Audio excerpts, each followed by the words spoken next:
Professor Luiz Fernando Giroto, hoje dia 19 de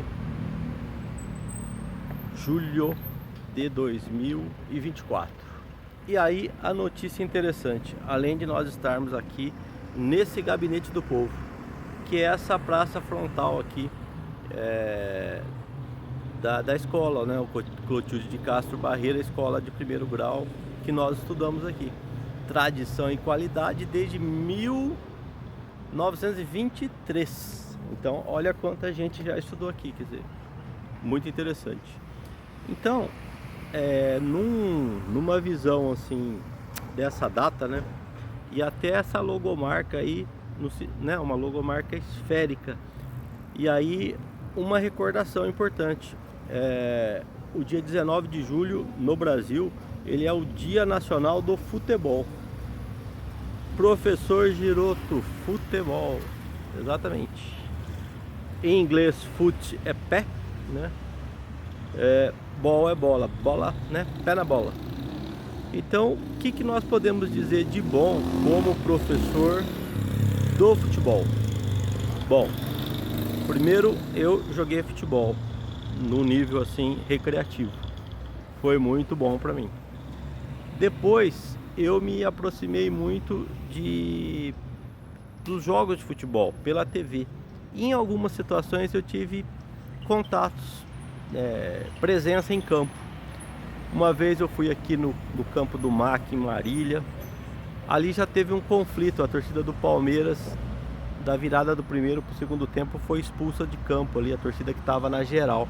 Eu estava com meus familiares numa outra ala com um local diferente, que não era esse da geral, quer dizer, então acabei por não sofrer essa correria toda. Um outro jogo que eu assisti também, que eu participei em Bauru, e aí o jogo, se não me falha a memória, foi um jogo Palmeiras e Corinthians, um jogo assim nesse sentido, que foi feito em Bauru, ou Palmeiras e Noroeste, algo nesse sentido. Também a presença da polícia, disciplinando tudo aquilo de uma forma mais assim ostensiva. E um outro jogo que eu vi em São Paulo, na própria capital paulista, São Paulo, no estádio do Pacaembu. Se vocês procurarem na internet uma motocicleta com ruído assim alto, né? Se vocês procurarem na internet, vocês vão achar o Super Campeonato Paulista de futebol júnior. Uma final entre o Palmeiras e o São Paulo. No final houve um conflito terrível, né? O Palmeiras fez o tal do gol de ouro, que na verdade tem aquele nome horrível de morte súbita lá. Quer dizer, também agora né, não se tem trabalhado mais com isso, mas numa época existia esse gol de ouro. O gol de ouro, o time que fizesse o gol na prorrogação, o jogo acabava. Aí a torcida do Palmeiras invadiu o campo, foi comemorar na frente da torcida do São Paulo, lá no Pacaembu. E eu tava numa ala assim, eu tava atrás de um gol com um amigo meu. E aí nós saímos correndo de lá. A torcida do São Paulo fez pressão em cima do alambrado, invadiu o campo, houve uma briga campal, quer dizer. Bom, resumindo, o futebol brasileiro tem uma certa trajetória de brigas, de violências e até de mortes pelo Brasil aí. Infelizmente nós temos, não saberia dizer para vocês agora onde procurar essas estatísticas, porque tem um detalhe, vários documentos sobre violência no Brasil, eles não criaram ainda esse segmento violência no futebol. Porque vocês concordam? Tem vários aspectos que eu gostaria de comentar, então vamos por partes. De um lado, numa primeira parte, depois dessa introdução, eu queria dizer sobre as relações de trabalho no futebol. O que eu penso sobre isso? Eu participei do futebol assim como torcedor, mas já entendendo um pouquinho cada vez mais, quando existia a lei do passe. E aí o jogador, ele era como se fosse assim uma propriedade do clube.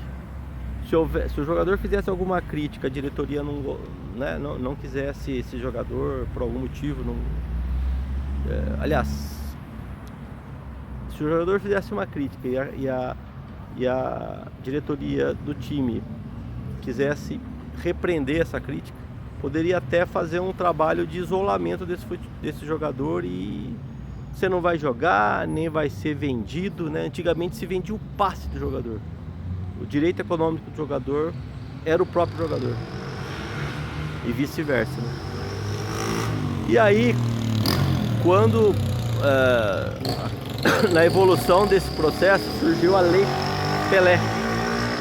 Eu acredito que até na época que o Pelé foi ministro dos esportes, né, do governo Fernando Henrique Cardoso. E aí essa Lei Pelé começou a perceber o jogador como uma estrela do espetáculo, e ele é, e aí empoderou esse jogador, conferiu poder a esse jogador. Hoje o jogador praticamente ele faz e desfaz do clube, né? Eu li uma declaração agora à tarde de um jogador de um grande clube paulista, e ele simplesmente declarou assim: não, mas eu não vou me desfazer do time X nesse momento. Não vou citar nem o jogador nem o time. Quer dizer, o jogador chega ao ponto hoje de se referir assim ao empregador, né? Não, que é o time.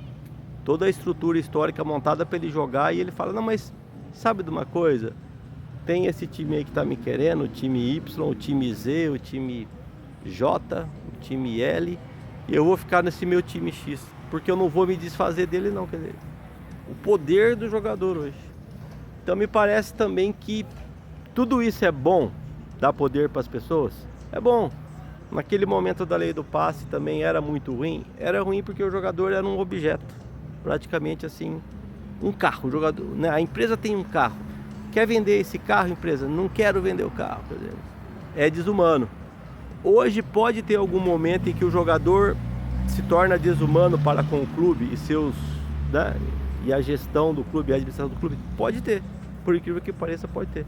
Pode ter um momento em que o jogador faz valer seus direitos de uma forma tão radical, e às vezes isso dá certo e prejudica o time.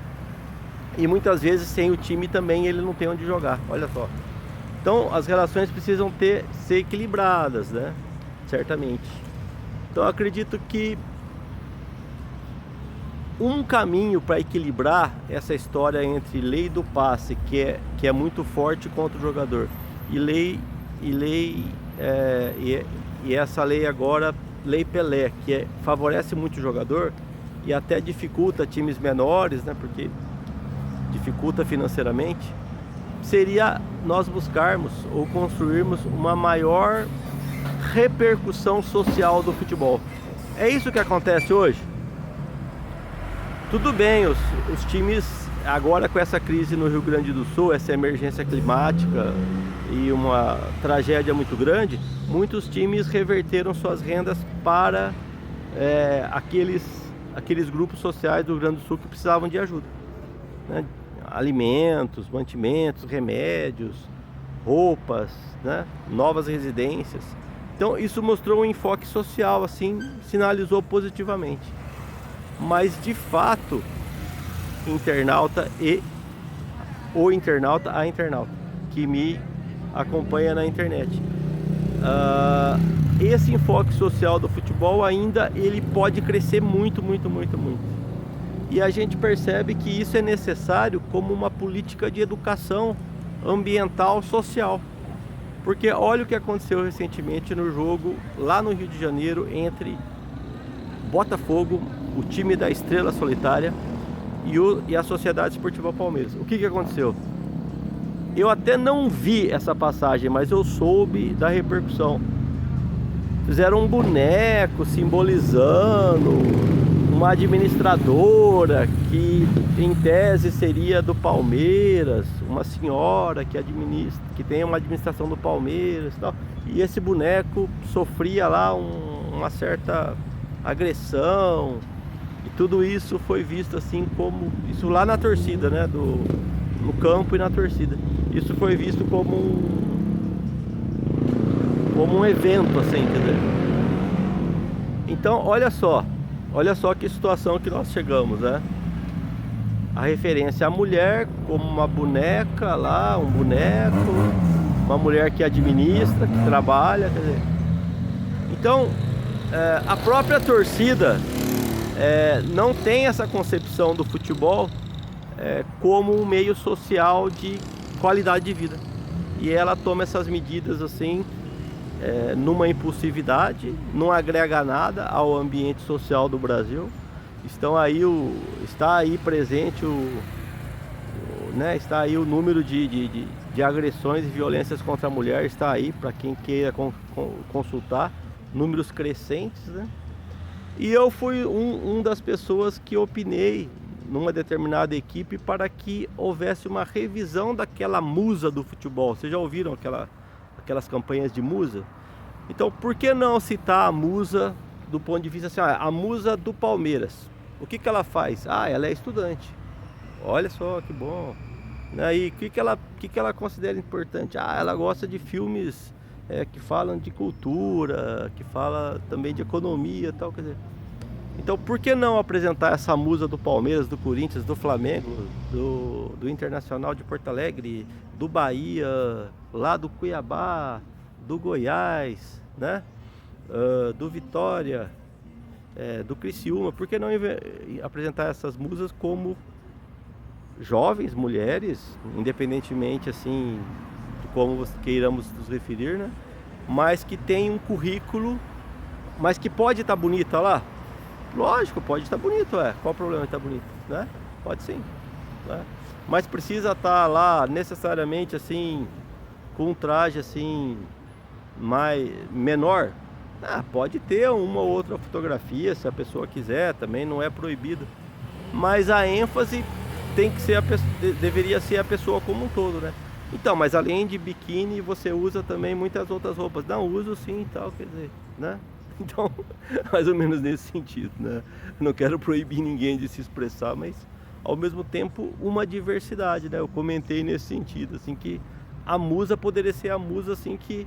Não, mas eu sou uma musa designer do Palmeiras, eu ajudo a projetar, a desenhar, quer dizer, uma moça que é designer, né? Sou uma musa nutricionista, uma musa médica, quer dizer, então uma musa que trabalha na indústria, uma musa operária de algum time e tal, pode ser do Palmeiras também. Então deu para perceber?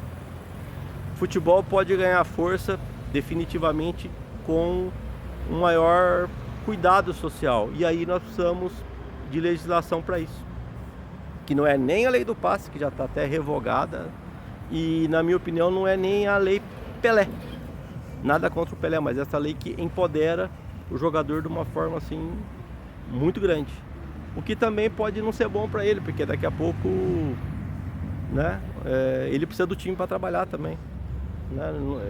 Ele sozinho também não se faz, né, o jogador de futebol. E a jogadora também, ó, o futebol feminino aí. Vamos citar o futebol feminino.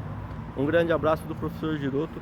Dei a mensagem, né? Passei a mensagem no Dia Nacional do Futebol, 19 de julho de 2024. Um abraço a todos, a todas, as queridas internautas.